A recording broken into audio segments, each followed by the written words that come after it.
99.9 Country, the Country Authority. We're just having a fun time and table talk with our guest for today. Good morning, everybody. Welcome to Country Crossroads. This is Country Inspiration, and this is featuring Father Talk with the life coach and leadership or at Leadership Seminars Unlimited. Let's all welcome Sir Shaun Marrero. Good morning, sir. Good morning, everyone. Good morning to all the fans of 99ers. Pagpadak na country people. Good morning to all of you. All right, Sir Shaun. Good thing you say yes to Sir James. Oh, I'm happy to be here. I'm happy to be here actually. Okay. Pero nininervyos ako. And Sir Shaun, you are a life coach at Leadership Seminars Unlimited. And can you tell us more about yourself? First of all, I'm a father. Okay, I'm a father to my daughter Shania and also my wife Pamela. Gay. I have I'm a businessman by profession. And one of the things that I do aside from being a businessman is actually I coach people. I coach people when they are depressed and anxious. I have a program about getting out of debt program. And I do seminars also for leadership and trainings, motivating people, and all these things I do aside from the work that I do as a businessman and a father. You studied from Mangkayan, in Mangkayan, right? Yeah. Can you tell us more about it? Your educational. Yeah, I probinsyano rin ako. Probinsyano rin. I came from Mangkayan, Benguet. I graduated from Mangkayan Central School. Wala na yung school namin na yun, yung building namin kasi nag-sync na. Then after that, I went to Lipadracial High School. I graduated. And then I went to St. Louis University, graduated BS Economics there in Commerce. And after that, I was employed as a bank teller for Veterans Bank. Oh yeah, I remember that. Yeah, and then done.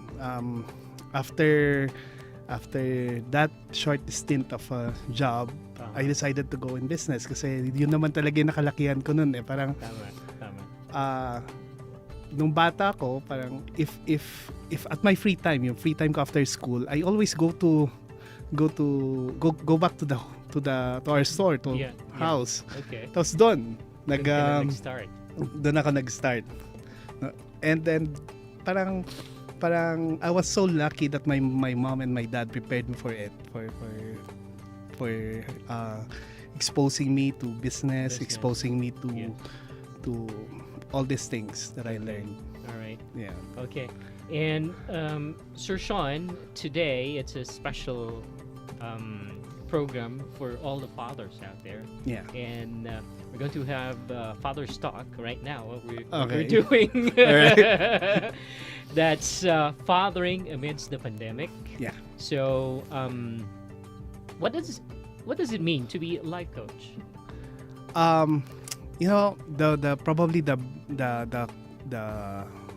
wrong conception about life coach is actually they think that people like a life coach is better than what they're coaching. Okay. It's not that eh. All right. Life coaching is about listening and really putting yourselves into someone else's shoes, because you're not better than them and they also are not better than you. However, when you put yourself into their shoes, probably you can come up with solutions. You're not going to give advice to people, okay? But you have to rally them so that they become better. Better person, better at what they do. Kasi hindi yung mag-a-advise ka, no, it's not about that eh. But every one of us has their own, you know. Right. That's your life. Yeah. A basketball coach is not better player than the kwan. Usually hindi ganon. Yes. Minsan ganon, pero not everyone, because they have a life to live. They have a purpose to have in this world. So meron silang purpose. Now, your role is not actually to tell them what to do. Right. Okay? Okay. It's actually being in their shoes, providing them with not solutions, actually, because they know the solutions. Uh-huh. But you have to tell them, okay, ito yon, nakikita mo na ba to? Okay. Then go for it. Then you rally them. Okay, kaya mo yan. Ganon. Until such time that they become better. Push them up. Push them up until they get what they want. All right. And then they realize that they're good. That's the role of coaches. It's not Okay. really to be better than anyone else. All right. Okay. So, Okay. yeah. This is exciting, and we're going to dwell on more of that. And it's Father's Day, and of course, shout out to all the fathers out there. Happy Father's Day. Happy Father's Day po. So, what does it mean to be a dad? Well, I probably will be very, very emotional about this topic because alam mo, being a dad, that's isa yun sa mga dream ko because it took me some time in order for me to be a dad.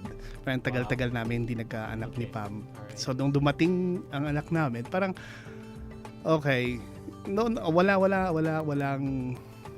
walang instructions coming up with ano bang gagawin mo, hindi, You're parang not biglang prepared, no? you're not prepared.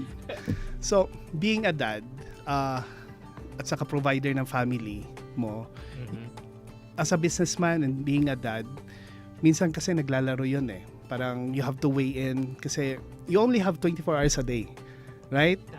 And then being a dad, pag nandun ka sa bahay pero pag nandun ka sa store mo, iba na naman. So, minsan kasi naging dad ka na rin sa lahat ng mga empleyado mo because they are actually counting on you for your decisions.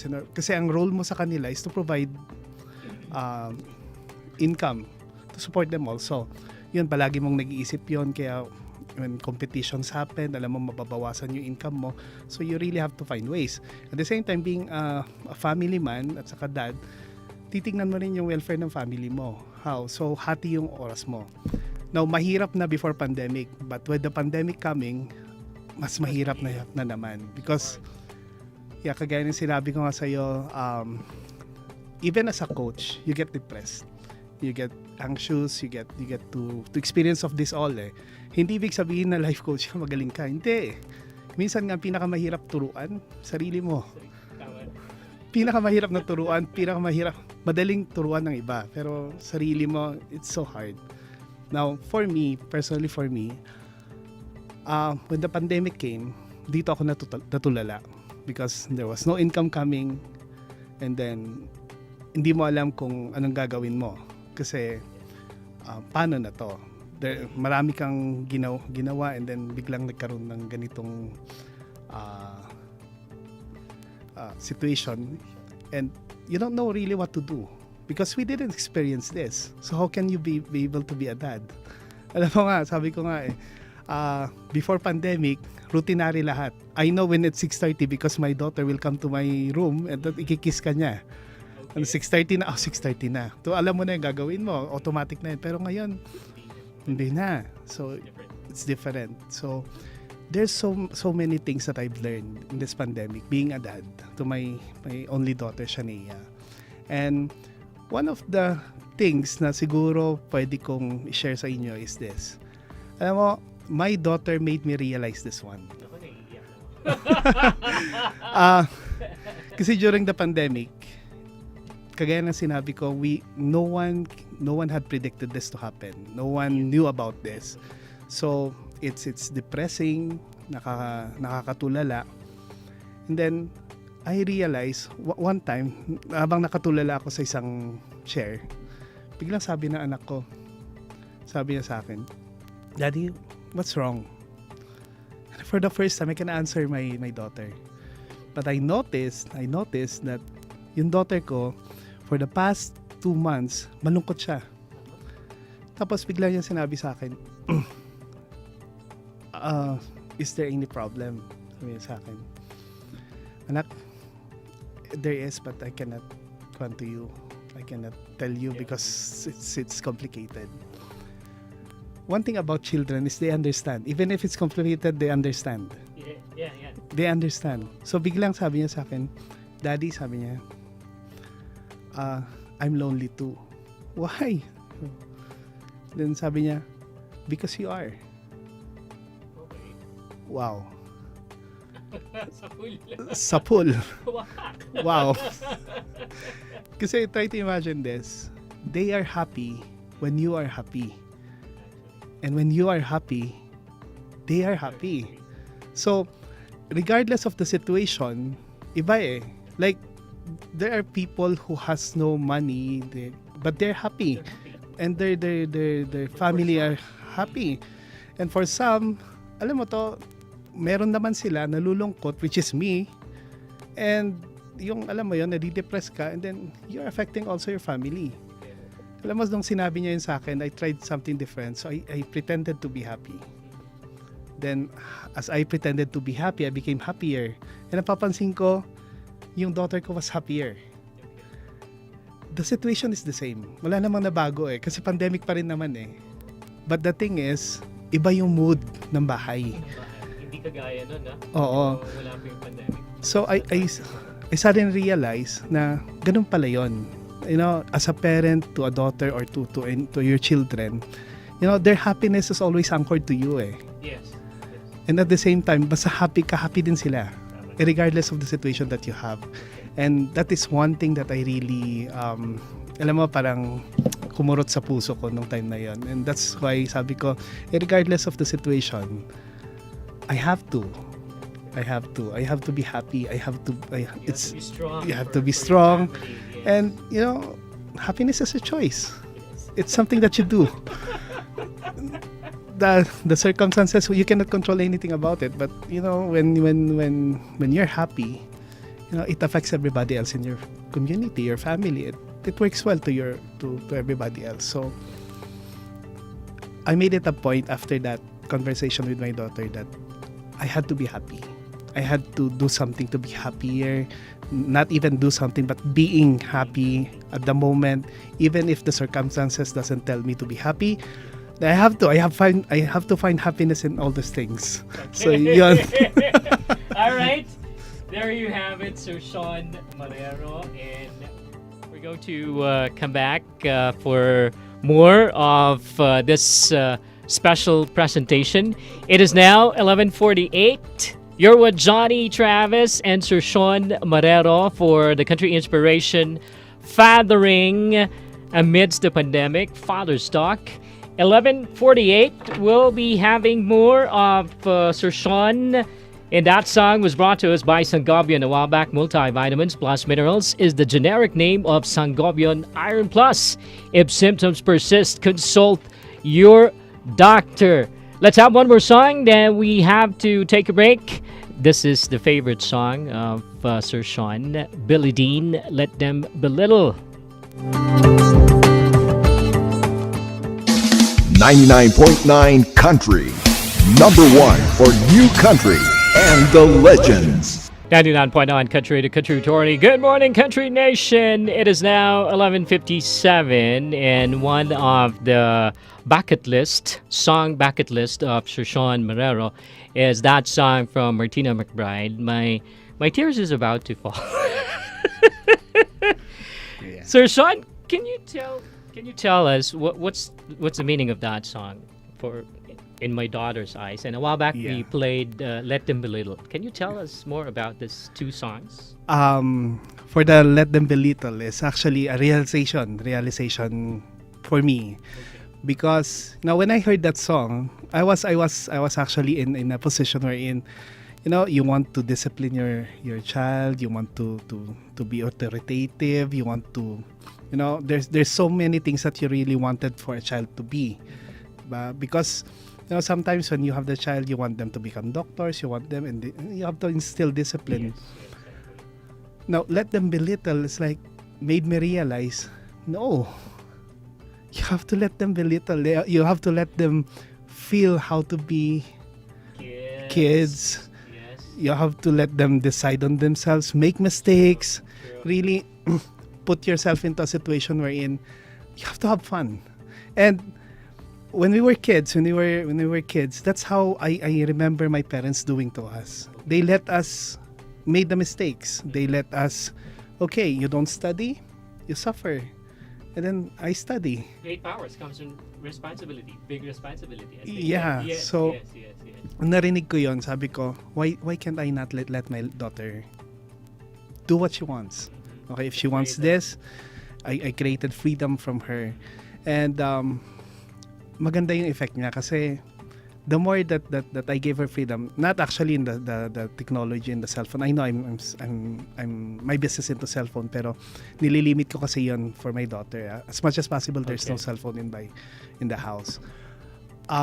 Pero one of the things na nakita ko is when I actually allow him to be creative, to have fun, dun siya nagiging powerful, nagiging responsible, aggressive. So why not just let them be little? Let them cry. Let them ask for something. Yeah, begging. You let them be. You let them. Sige na. So, you let them sit beside you. Let them matulog siya sa tabi mo. Kasi hindi na yan maulit eh. Tama. The thing about that song is hindi na maulit to. Lahat ng bagay na to na nangyayari ngayon, everything else that's happening right now, hindi na pwede maulit to. Okay. So, you're gonna regret that. And I don't want to regret that. So, I just wanted to, be with my daughter. The other song, which is In My Daughter's Eyes. Martino's Bride. It caught me, and as I was listening to it, syempre, tears will always come from my eyes. Because if you listen to the words of it, is that my daughter has been my hero. Okay. Ang tingin ng anak natin sa atin is they are the hero. But hero. You don't know eh. They are our heroes. There's a reason why God gave our daughters or our sons to us. And one of the few things that I learned from my daughter is this: forgive as soon as possible. Okay. Alam mo yun? Parang ang hirap gawin. Ang hirap gawin. Pero your happiness depended on forgiveness. Yes. When you forgive as soon as possible, siya kasi pag kunwari na pagalitan mo or any parents that I know of, pag pinagalitan mo, sometimes meron kayong may sudden detachment eh. Pero yung daughter mo, as free as their will is, as connected to God, parang pupunta yan sa'yo. Sasabihin niya, forgive mo na ako. Okay. O kaya, embrace ka, I love you, Daddy. O kaya, Daddy, I'm sorry. Yes. These are the few things that you would andali pala magpatawad. Ba't habang tumatanda tayo, parang humihirap magpatawad?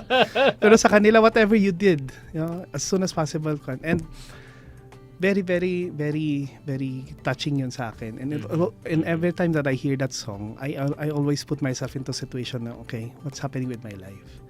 These people here became, lahat ng mga nakakasalamuha ko, sa lahat ng mga nakakaaway mo, nakakakompetensya mo, and anything else, they were also just kids. At some point in their lives, they just forgot that they were kids. They pretended that they're so adults that they know everything else. But go back to being a kid, and you know that you can forgive easily. So for me, that song is I play that song a lot when it's so hard to forgive. So which makes it easier for me to forgive other people too. So with fathering the pandemic, alam mo, I'm so happy that this pandemic happened because why? It deeper you connect to what's important. True, the little things. The little things. This time. Your family. Yes. Kasi before the pandemic, we're connecting to business. We're connecting money. to having a lot of money. We're connecting to so many things. Materialistic things. Na pag titignan mo ngayon, hindi naman yun yung importante eh. Naiiyak naman ako. Ang pinaka-importante pa rin is, every one of us have expiration dates, right? Yes. Every one of us has expiration dates. Now, pag nandun ka ba sa deathbed mo, pag-uusapan nyo pa ba pera? I don't think so. Yeah, your family. It's your family. It's your love for each other. It's your you hindi mo sasabihin yung Ferrari ko. Ganito you could ko. see my goosebumps. So, alam mo, my! Yeah. So parang for me, those are the simple things that makes life in being a father. Alam mo, you learn from your kids. You learn from your daughter, your son. True. Even if kaano kakulit yan, remember this, galing sila sa Diyos. Bigay lang sa'yo. Ano? Hindi Bigay mo lang pag-aari. sa'yo. If you open your heart, you might probably see the wholeness of what God's gift for you is. Let them be little. So let them be little. All right. Country Nation, we'll cut off Sir Shaun Marrero, and you're still listening to Country Inspiration, Father's Talk, Fathering Amidst Pandemic. And would like to thank the following sponsors: Berkeley School, the best online school in the city of Baguio. Visit their website at berkeley.edu.ph for more details.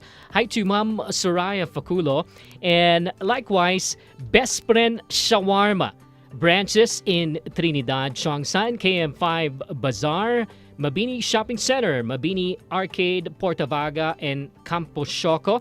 Owned and operated by Sir Bridge and Ma'am Giselle Alcantara Tumbaga. And they have also food deliveries, Food Panda and Grab, so you could order via food delivery. And also Ben Life, Beneficial Life Insurance Company Incorporated, under the care of Ma'am Christine de los Reyes Patano, the regional manager of this branch. They are located at Suite 705, 7th floor, National Life Building, Session Road, Baguio City. Your batch is Ma'am Christine, right? Yeah. Your batch with Ma'am Christine? Hi, Christine. What's your batch in Lipanto National High School? Batch 95. There you go. Huli na yung gauge, no? Okay. You're listening to Country Crossroads on 99.9 Country. Okay, we're back. This is Country Inspiration right here on your Country Crossroads. Your host, Johnny Travis, and of course, Sir Shaun Marrero is still here with us. And we're going to... Dami nagsasabi na parang kulang daw yung oras natin. Yun ang binigay. Before that, I'd like to read one of the special messages that I'm reading to Sir Shaun a while back. Her wife, Pamela Gay Marrero. She said, "Happy Father's Day, Daddy. We love you." And also your daughter, Sanea, says that that's her favorite song. And probably in my daughter's eyes, the one that played. No, Let Them Be Little. Let Them Be Little. Yeah. All right. And we got also a company, I think she is your batchmate. Wala kang takas. Wala akong takas dito. From Canada. Okay. Ma'am Lynn Kempscat, happy Father's Day to both of you, it says here. Thank you. And of course, we got also the golf sensation, okay? Mars Pukay, Sir Mars Pukay, all the way from Laguna, Sir Shaun, listening to us right now. Mars Pukay and family. Hi, Mars. And and also your batchmate once again, Miss Christine de los Reyes Patano. I can feel, it says here, I can feel how proud you are, Sis Pamela Gay Marrero, with your hubby, Shaun Marrero. Okay, paiyakin natin si Sir Shaun. Sabi niya, heart-wrenching experience, Sir Shaun Marrero, but being positive despite challenges is indeed something. Kudos Kapsat. That's coming from Ma'am Christine de los Reyes Patano. Yeah. Thank you, Alright. Christine. You understand me more than, alam mo na. Sabi ko nga, yung the one that Sir Shaun Marrero is telling, parang napipinch yung heart ni Johnny Travis kasi I feel guilty also sometimes. Yun nga yung dapat wag mo silang strictuhan. Don't be that strict. Let them go. Let them go. Let them be little. Yeah. Okay. So, Sir Shaun, we did have a quite fabulous time with you, telling all those experiences about fathering amidst pandemic. What can you tell more about the fathers and even mothers who are tuning in right here on this radio station? So before we end our conversation with you, this fathering amidst pandemic, naiiyak na si Sir Shaun. So, siguro for the benefit of all, no? I always believe that God is with us. Even in this pandemic, hindi mo man napapansin, no? All of our needs are provided for. Alam natin yon. And one of the few things siguro na take home ko, if ever this pandemic would end sooner, later, and we're hoping to be sooner, is that, being a father is a task na kailangan talaga i-prioritize mo. Okay? Family comes first. Okay? Everything else, interchangeable yan na priority, but family always comes first. Now, why am I saying this? A lot of people, sabi nila is, kailangan ko kasi ng ganito in order for me to provide. Yeah, I believe that, and I understand that, kasi nandun din ako eh. But, here's the thing.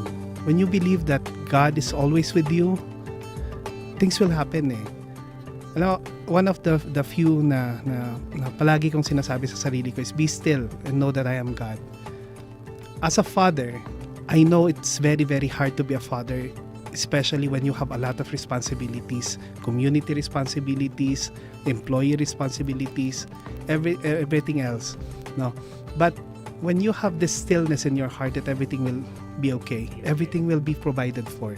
Hindi mo alam kung paano. Just like me, sabi ng anak ko, we were actually short on the funds kasi nagka-short din kami ng asawa ko before, no.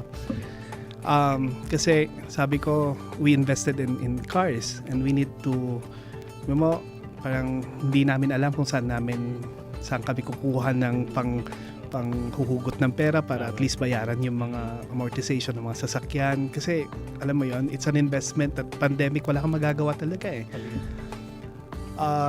Then, alam mo, nung time na yon, ang hirap magbenta because it's pandemic. People doesn't have money. So hard. Difficult time. Right?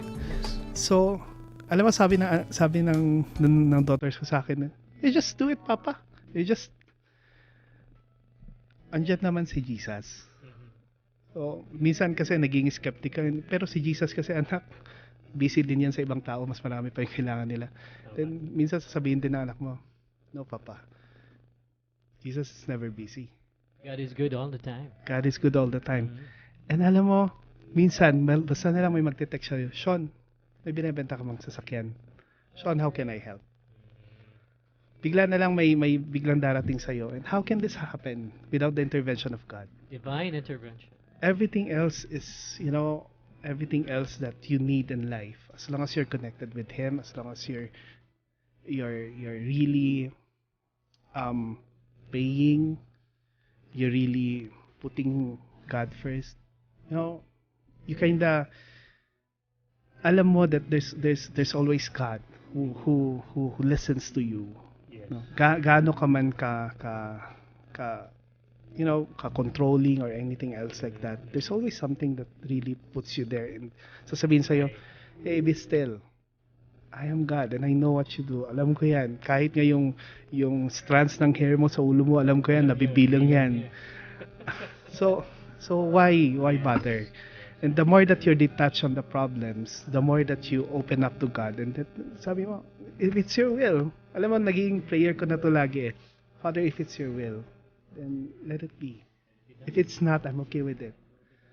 And the preference that I had in life is always like this. Every time that I do, Father, I want to have this. But if this is not for me, then I'm okay with it. And that leaves me to be with my family and to spend time with my daughter and my wife. We're just small. Okay? Kasi ganun din naman kasi ang turo ng papa ko, ng parents ko, and my mom. Shout out to my mom. Alam ko nakikinig ka dyan kahit hindi ko sinabi sa iyo to. I love you so much, Mama. And they're the ones who really put you up here. Being a father is a sum total of the things that you learned from your mother and your father. Even if kahit anong kwan mo doon, there's always something out there who's helping you out. So relax. Okay, the pandemic will end soon. It will end soon. It will end soon, and if there's one thing lang na siguro na ma-achieve mo, siguro kasi minsan sasabihin mo, anong nagawa mo, anong na-achieve mo ditong pandemic na to. If all you have achieved in this pandemic is to stay strong, despite of all the different things. If all that you can do with this pandemic is to embrace your daughter, love your family, being with them, loving them, you're good. It's enough. So, because maniwala man kayo hindi, I also have been through a lot as a father. But I know that at the end of the day, His will is far more better than my own. Okay. It's pretty emotional. I'm getting emotional. What would be your message to your dad if he's hearing you right now? Wow, you got me there. Wow. I'm happy. Okay. For all the years that he spent so much time, no, parang he allowed me to see his mistakes. Okay. My father to me allowed me to see his mistakes. That's why I became a better person.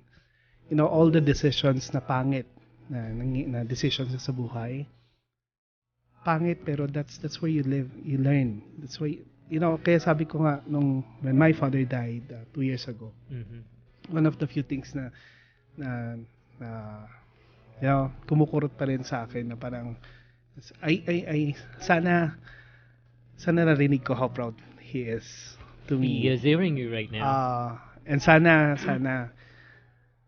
alam mo to, nababasa ko lagi to sa Facebook eh.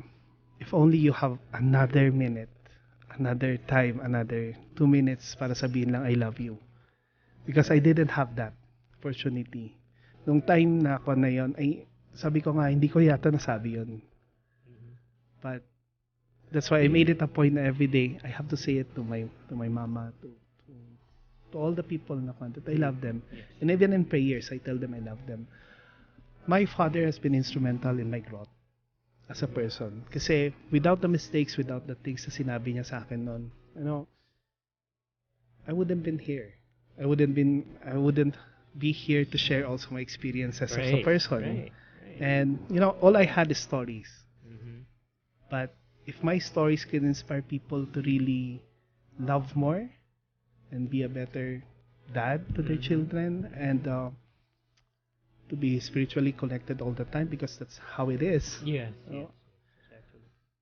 Ano, sabi ko baka na-achieve na rin ng papa ko kung ano talagang dream niya para sa akin. Wow. So, yeah. And thank you for this opportunity, Thank Shaun. you so much. Thank you so much, Danny. Sir Shaun. I love this. I love this. Yeah, I hope we could have it again. Yeah, Not sure. only fathering, but more of you know, lighter things and Yeah. more of the business side of your business. So, you have a new business? Hindi pa naman siya gawa, no? Hindi pa. But soon, we will have the Highland Brew in SM. And then, yun, please, alam ko, thank you sa mga kababayan ko, the Highlanders who really patronize Highland Yes, Cellphone actually. Shop. And, alam mo, thank you so much. It had been, kung wala kayo siguro na naging customers namin for the Highland, wala rin kami sa negosyong to. You're the reason why. Sometimes we make mistakes, sometimes we really hindi namin makakuha yung iba, pero alam mo, hang in there, and we're gonna always be there to support you. Titingnan namin lagi kung paano namin kayo masusuportan in the technology, and we're here to really serve you. Yun lang. Any parting words for all our country nation, not only here, dito lang sa Baguio, sa Mangkayan, sa Lepanto, Mangkayan, around the world, maraming nakikinig at nanonood sa atin. To all my friends, thank you. You made me who I am. To all the people there sa Mangkayan, every na nakasalamuha ko, thank you, because part of you is me. Kung paano ako ngayon, it's just because of you. To my parents, my mama Flor, and Iya, my daughter, my wife, Pam, mga kapatid ko Ashwer, Kaira, and in-laws ko. Thank you so much. I'm grateful. I'm grateful to have you. To all the listeners of country, pare-parehas tayo. I love country music because it keeps me grounded. It keeps me, alam mo, pag nakikinig kasi ako ng country, one of the things that I really love about having country is that I connected to home. I connected to my place. Closer to home. Hashtag closer to home. I'm closer to home. Hindi ko alam yan, but that is what it is. Whenever I happen to listen to your programs, made me think about home. And ang sarap kasi ng feeling. Siguro, this is also one of the things na nakukuha ng mga listeners natin. And thank you, John, for having me. It's been a great opportunity to share something. Thank you, Sir Shaun. And to all the people out there, fathers, happy Father's Day po sa inyo. I know may mga pinagdadaanan kayo, pare-parehas lang po tayo. But there's also, kagaya ng sinabi ko kanina, relax lang dyan. Help is coming. Yes. Yeah. Thank you so much, Sir Shaun Marrero. Once again, this is Country Inspiration with Johnny Travis, and happy Father's Day. Happy Father's Day, then. Sir Shaun, thank you so much for the company, and we'll be playing. What is your favorite song? I'm playing it right now. It won't be like this for long. That's Darius Rucker. And aside from that, what else? Butterfly Kisses. I love Butterfly Kisses. I will be playing that one, Country Nation. Thank you so much, Sir Shaun. Thank you so much. Happy Father's Day once again. And thank you, Country Nation, for supporting us. And this has been Country Inspiration. You're listening to Country Crossroads on 99.9 Country.